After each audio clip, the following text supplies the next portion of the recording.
Concerning story for parents tonight. Each year, about 500,000 children suffer mild brain injuries. We're now learning those injuries can sometimes lead to persistent problems. News 4's medical expert Dr. Peter Ostro has more on what parents need to know. A new report says that when a child has a head injury, there may be more damage than we initially suspect.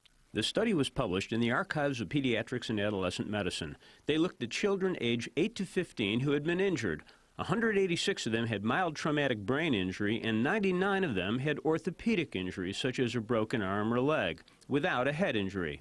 During the first year after the injury, children with traumatic brain injury were more likely to have physical symptoms such as headache or fatigue, and those tended to get better during the year. They also had significantly more cognitive symptoms such as inattention or forgetfulness, and those tended to persist.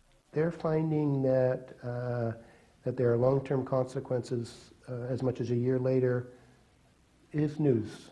It is news, and it's worth paying attention to. Dr. Willer and his colleague, Dr. John Leddy, work at UB's Concussion Management Clinic. We've learned a great deal recently about brain injuries in kids. Concussions can be worse in younger kids. It used to be thought that maybe because they had more plastic brains or resilient brains that they could withstand a concussion more than adults.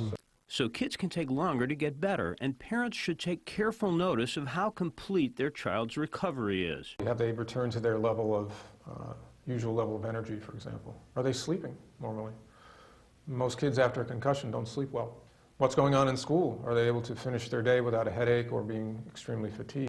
The methods of treatment, including a graded exercise program, are similar but modified. I think perhaps we're a little more cautious with children than we would otherwise be, but for a good reason. Yeah, a new state law goes into effect in July that will require that a high schooler who might have a concussion must see a doctor and be symptom-free for 24 hours before returning to physical activity, so that will help somewhat. Absolutely. Parents, we want to make sure we protect our kids as best as possible.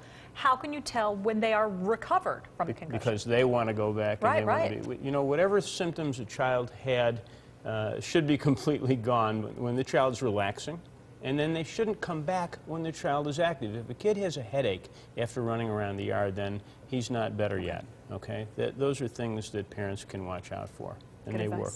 Thank you, Doc.